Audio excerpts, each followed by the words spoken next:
साहब नहीं, खावर घुमन साहब, वो जो आपके आईजी साहब ने अपना कहा है हमने प्रोसीजर फॉलो कर, क्या प्रोसीजर में पार्लियामेंट के अंदर जाके मेंबरों को गिरफ्तार करना है?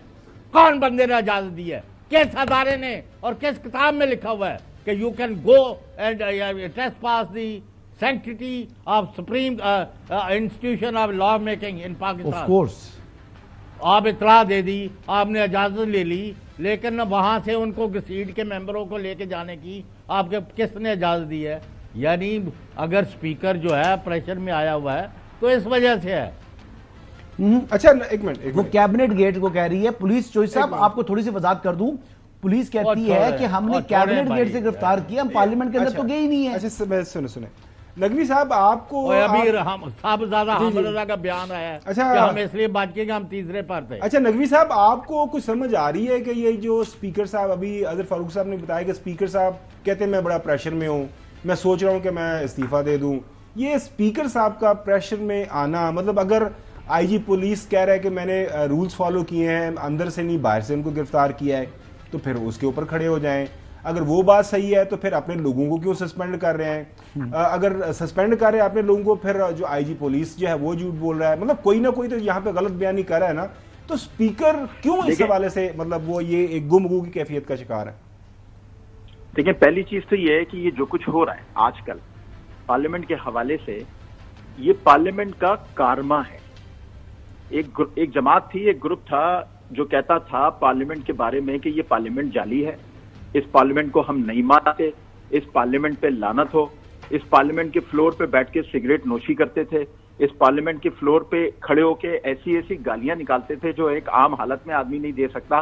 तो अब ये पार्लियामेंट उनसे अपना बदला ले रही है कि यही लोग अब खड़े हो के बार बार कह रहे हैं कि पार्लियामेंट सुप्रीम है, पार्लियामेंट की इज्जत करो, पार्लियामेंट के साथ जो कुछ हो रहा है गलत हो रहा है। तो ये तो एक जवाब है इसका जो हो रहा है। दूसरी, आपने स्पीकर साहब की जो बात की है, तो देखें, एक स्पीकर साहब एक सियासी आदमी है, स्पीकर तो हैं लेकिन एक सियासतदान भी तो हैं, उन्हें मुस्तकबिल में भी तो सियासत करनी है। अगर वो इस तरह के बयानात रिकॉर्ड पे नहीं लेकर आएंगे तो फिर मुस्तकबिल की सियासत करेंगे कैसे? इसलिए वो इस तरह के बयानात दें। जी बिल्कुल सही। नाज़रीन, अगली स्टोरी की तरफ बढ़ते हैं। आज जुबानी पीटीआई क्योंकि ना जो मिलिट्री हरासत, वो ट्रायल होने का जो मामला है उस हवाले से समाअत हुई इस्लामाबाद हाई कोर्ट के अंदर। वहाँ पे जस्टिस गुल हसन औरंगजेब साहब ने जो केस सुना, उन्होंने कहा कि वुज़रा की तरफ से बानी पीटीआई के मिलिट्री ट्रायल की धमकी दी गई है। जस्टिस गुल हसन औरंगजेब, बानी पीटीआई एक सिविलियन है, सिविलियन का मिलिट्री ट्रायल दरख्वास्त गुजार और अदालत के लिए बाइस फिक्र है। उन्होंने कहा वकील दरख्वास्त गुजार कहते हैं बयान आया है, अगर ऐसा है तो फेडरेशन की तरफ से वाज़े मौक़िफ़ आना चाहिए, ये अदालत की तरफ से कहा गया है। आज हम कह देंगे कि अभी कुछ नहीं, कल आप मिलिट्री ट्रायल का ऑर्डर ले आएंगे, ये भी कहा गया अदालत की तरफ से। वफाकी हुकूमत से हदायत लेकर सोमवार को, पीर को अदालत को वाज़े आगाह करें जस्टिस गुल हसन औरंगजेब। सुप्रीम कोर्ट का फौजी अदालतों में सिविलियन के ट्रायल से मुतल्लिक फैसला मौजूद है, ये भी जस्टिस गुल हसन साहब ने फरमाया। जवाब दें, कल बानी पीटीआई के मिलिट्री ट्रायल का मामला ज़ेर गौर है, क्या बानी पीटीआई के मिलिट्री ट्रायल का मामला ज़ेर गौर है, ये सवाल किया उन्होंने। उसके बाद अगर ऐसा कुछ ज़ेर गौर हो तो फिर हम इस केस को सुनकर फैसला करेंगे, ये उन्होंने फरमाया। अदालत के केस की समाअत अब 16 सितंबर तक मुलतवी कर दी गई है। खबर है आपके पास कोई, क्या क्या चल रहा है ये भजन? अगला हफ्ता जो है ना वो बहुत अहम है। अगला हफ्ता जो है, हर हफ्ता नहीं, वो ये हफ्ता पिछले 4 माह के जो हफ्ते आप देख लेना, 4 माह के जो हफ्ते हैं या पूरे 4 माह को एक तरफ रखें और अगला हफ्ता एक तरफ रखें, ठीक है, ये उतना अहम है। ये जो चीजें जो बीच में लटक रही है ना इधर हो रही है लेफ्ट ना राइट हो रही हैं, तो इन चीजों ने डिसाइड हो जाना है अगले हफ्ते में। और इसमें बस मैं तो अच्छे की उम्मीद रखा, मैं तो दुआ करता हूं कि जो वो हो जो पाकिस्तान की मुफाद में हो, पाकिस्तान के वसी तर मुफाद में हो। और जो हैदर नकवी साहब बात कर रहे थे अभी 1 मिनट पहले कि पार्लियामेंट की बेतौकीरी शुरू किसने की, तो बिल्कुल इन्होंने तो नाम नहीं लिया, मैं नाम लूंगा, इमरान खान साहब ने ली। इन्होंने पहले पार्लियामेंट से 2014 में इस्तीफे देके बाहर निकले थे, फिर इन्होंने वाकई लानत भेजी थी पार्लियामेंट के ऊपर, और आज फिर जो है इसी जमात को पार्लियामेंट का जो है वो तकद्दुस याद आ गया। तो इंसान ने जो किया होता है अमल, वो दोबारा मुड़कर उसके सामने आते हैं।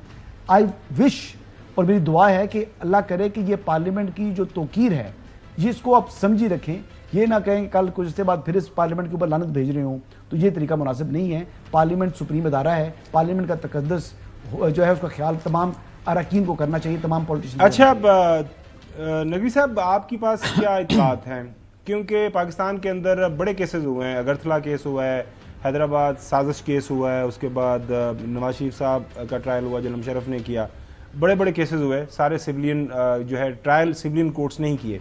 ये केस आपको लग रहा है कि बानी पीटीआई मिलिट्री ट्रायल उनका होगा या फिर उनका सिविलियन ट्रायल, खबर है आपके पास कोई इस हवाले से? देखें, अगर पाकिस्तान की आप पिछले 15-20 साल की सियासत देखें ना, तो ये एक म्यूजिकल चेयर गेम है पार्टीज का, सियासी जमातों का। और एक सियासी जमात जो आज बदतरीन अताब में होती है, कुछ अरसे बाद वही सियासी जमात इख्तिदार में होती है, और फिर जो लोग उनको अताब में लाते हैं उनके साथ वही कुछ कर रहे होते हैं। ये माजी में भी हमने देखा, पिछली हुकूमत के साथ भी देखा, अब भी देख रहे हैं, और आगे भी ऐसा होता रहेगा। रहेगी बात मिलिट्री ट्रायल की या अदालतों के केसेस की, तो इससे पहले क्या कम बड़े केसेस अदालतों में चले हैं? इससे पहले क्या कम बड़े इल्जामात या इस तरह के केसेस बनाए गए हैं सियासी रहनुमाओं के खिलाफ? तो ये एक म्यूजिकल चेयर है, ये चलता रहेगा। और पाकिस्तानी अवाम के लिए जानना बहुत जरूरी है, वो लोग जो रद्द अमल में इंतहा तक जाने की कोशिश या सोच रहे हैं, वो ये जान लें कि ये म्यूजिकल चेयर है। ये 20, 25, 30, 40 लोग जो हैं आपको इस म्यूजिकल चेयर के पीछे घुमा रहे हैं। तो आप ये जान लें कि जो आज अताब में है वो कल इख्तिदार में होंगे, जो आज इख्तिदार में है वो कल अताब में होंगे, और ये होना है, ये लिखा है पाकिस्तान की सियासत की दीवार पर।